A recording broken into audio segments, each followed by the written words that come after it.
Jesus said, "Agree with thine adversary quickly." And 2,200 years before Christ was born, King Oxtoy of Egypt gave his son some shrewd advice that is sorely needed today. Be diplomatic, counseled the king. It will help you gain your point. In other words, don't argue with your customer, or your spouse, or your adversary. Don't tell them they are wrong. Don't get them stirred up. Use a little diplomacy. Principle 2. Show respect for the other person's opinions. Never say, "You're wrong." Chapter 3. If you're wrong, admit it. Within a minute's walk of my house, there was a wild stretch of virgin timber where the blackberry thickets foamed white in the springtime, where the squirrels nested and reared their young, and the horseweeds grew as tall as a horse's head. This unspoiled woodland was called Forest Park, and it was a forest, probably not much different in appearance from what it was when Columbus discovered America. I frequently walked in this park with Rex, my little Boston bulldog. He was a friendly, harmless little hound, and since we rarely met anyone in the park, I took Rex along without a leash or muzzle. One day, we encountered a mounted policeman in the park, a policeman itching to show his authority. "What do you mean by letting that dog run loose in the park without a muzzle and leash?" he reprimanded me. "Don't you know it's against the law?" "Well, yes, I know it is," I replied softly, "but I didn't think he'd do any harm out there." You didn't think? The law doesn't give a tinker's damn about what you think. That dog might kill a squirrel or bite a child. Oh, I'm going to let you off this time, but if I catch this dog out here again without a muzzle and leash, you'll have to tell it to the judge. I meekly promised to obey, and I did obey for a few times. But Rex didn't like the muzzle, and neither did I, so we decided to take a chance. Everything was lovely for a while, and then we struck a snag. Rex and I raced over the brow of a hill one afternoon, and there, suddenly, to my dismay, I saw the majesty of the law astride a bay horse. Rex was out in front, heading straight for the officer. I was in for it. I knew it. So I didn't wait until the policeman started talking. I beat him to it. I said, "Officer, you've caught me red-handed. I'm guilty. I have no alibis, no excuses. You warned me last week that if I brought the dog out here again without a muzzle, you would fine me." "Well, now," the policeman responded in a soft tone, "I know it's a temptation to let a little dog like that have a run out here when nobody's around." "Sure, it's a temptation," I replied, "but it is against the law." "Well, a little dog like that isn't going to harm anybody," the policeman remonstrated. "Well, no, but he may kill squirrels," I said. "Well, now, I think you're taking this a bit too seriously," he told me. "I'll tell you what you do. You just let him run over the hill there where I can't see him, and we'll forget all about it." Well, that policeman, being human, wanted a feeling of importance. So when I began to condemn myself, the only way he could nourish his self-esteem was to take the magnanimous attitude of showing mercy. But suppose I tried to defend myself? Well, did you ever argue with a policeman? But instead of breaking lances with him, I admitted that he was absolutely right and I was absolutely wrong. I admitted it quickly, openly, and with enthusiasm. The affair terminated graciously in my taking his side and his taking my side. Lord Chesterfield himself could hardly have been more gracious than this mounted policeman who only a week previously had threatened to have the law on me. If we know we are going to be rebuked anyhow, isn't it far better to beat the other person to it than do it ourselves? Isn't it much easier to listen to self-criticism than to bear condemnation from alien lips? Say about yourself all the derogatory things you know the other person is thinking, or wants to say, or intends to say, and say them before that person has a chance to say them. The chances are 100 to 1 that a generous, forgiving attitude will be taken, and your mistakes will be minimized, just as the mounted policeman did with me and Rex. Ferdinand E. Warren, a commercial artist, used this technique to win the goodwill of a petulant, scolding buyer of art. It is important in making drawings for advertising and publishing purposes to be precise and very exact, Mr. Warren said as he told the story. Some art editors demand that their commissions be executed immediately, and in these cases some slight error is liable to occur. I knew one art director in particular editor who was always delighted to find fault with some little thing. I have often left his office in disgust, not because of the criticism, but because of his method of attack. Recently, I delivered a rush job to this editor, and he phoned me to call at his office immediately. He said something was wrong. When I arrived, I found just what I had anticipated and dreaded. He was hostile, gloating over his chance to criticize. He demanded with heat why I had done so-and-so. My opportunity had come to apply the self-criticism I'd been studying about, so I said, "Mr. So-and-so, if what you say is true, I am at fault, and there is absolutely no excuse for my blunder. I have been doing drawings for you long enough to know better. I am ashamed of myself." Immediately, he started to defend me. "Yes, you're right, but after all, this isn't a serious mistake. It's only," and I interrupted him, "any mistake," I said, "may be costly, and they're all irritating." He started to break in, but I wouldn't let him. I was having a grand time. For the first time in my life, I was criticizing myself, and I loved it. "I should have been more careful," I continued. "You give me a lot of work, and you deserve the best, so I'm going to do this drawing all over."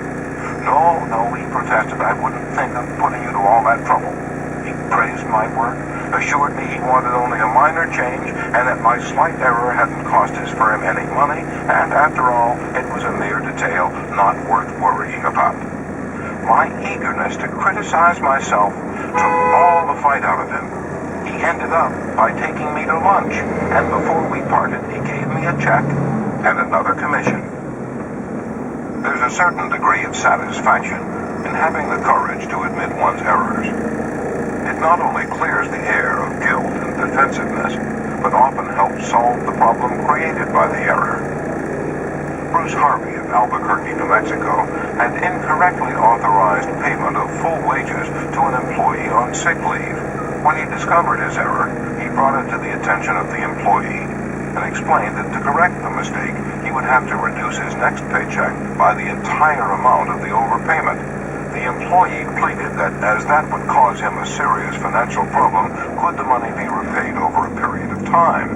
In order to do this, Harvey explained, he would have to obtain his supervisor's approval. And this, I knew, reported Harvey, would result in a boss-type explosion. While trying to decide how to handle the situation better, I realized that the whole mess was my fault. I would have to admit it to my boss. I walked into his office, told him that I had made a mistake, and then informed him of the complete facts. He replied, in an explosive manner, that it was the fault of their personnel department. I repeated that it was my fault. He exploded again about carelessness in the accounting department. Again, I explained it was my fault. He blamed 2 other people in the office, but each time I reiterated that it was my fault. And finally, he looked at me and said, "Okay, it was your fault. Now straighten it out." The error was corrected, and nobody got into trouble. I felt great because I was able to handle a tense situation and had the courage not to seek alibis. My boss has had more respect for me ever since. Any fool can try to defend his or her mistakes, and most fools do. But it raises one above the herd and gives one a feeling of nobility and exultation to admit one's mistakes. For example, one of the most beautiful things that history records about Robert E. Lee is the way he blamed himself and only himself for the failure of Pickett's charge at Gettysburg. Pickett's charge was undoubtedly the most brilliant and picturesque attack that ever occurred in the Western world. General George E. Pickett himself was picturesque. He wore his hair so long that his auburn locks almost touched his shoulders, and like Napoleon in his Italian campaigns, he wrote ardent love letters almost daily while on the battlefield. His devoted troops cheered him that tragic July afternoon as he rode off jauntily toward the Union lines, his cap set at a rakish angle over his right ear. They cheered, and they followed him, man touching man, rank pressing rank, with banners flying and bayonets gleaming in the sun. It was a gallant sight, daring, magnificent. A murmur of admiration ran through the Union lines as they beheld it. Pickett's troops swept forward at an easy trot, through orchard and cornfield, across a meadow and over a ravine. All the time, the enemy's cannon was tearing ghastly holes in their ranks, but on they pressed, grim, irresistible. Suddenly, the Union infantry rose from behind the stone wall on Cemetery Ridge, where they had been hiding, and fired volley after volley into Pickett's onrushing troops.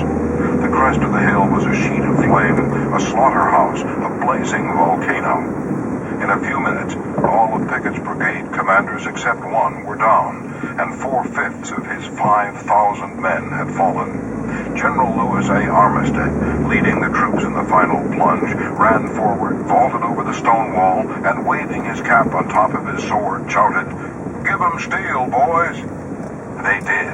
They leaped over the wall, bayoneted their enemies, smashed skulls with clubbed muskets, and planted the battle flags of the South on Cemetery Ridge. The banner waved there only for a moment, but that moment, brief as it was, recorded the high watermark of the Confederacy. Pickett's charge, brilliant, heroic, was nevertheless the beginning of the end. Lee had failed. He could not penetrate the North, and he knew it. The South was doomed. Lee was so saddened, so shocked, that he sent in his resignation and asked Jefferson Davis, the president of the Confederacy, to appoint a younger, abler man. If Lee had wanted to blame the disastrous failure of Pickett's charge on someone else, he could have found a score of alibis. Some of his division commanders had failed him. The cavalry hadn't arrived in time to support the infantry attack. This had gone wrong, and that had gone awry. But Lee was far too noble to blame others. As Pickett's beaten and bloody troops struggled back to the Confederate lines, Robert E. Lee rode out to meet them all alone and greeted them with a self-condemnation that was little short of sublime. "All this has been my fault," he confessed. "I, and I alone, have lost this battle." Few generals in all history had had the courage and character to admit that.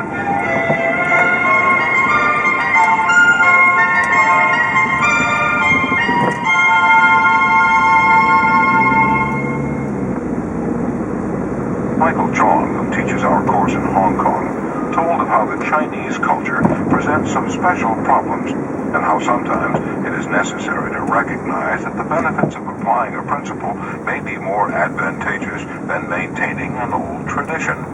He had one middle-aged class member who had been estranged from his son for many years. The father had been an opium addict, but now was cured.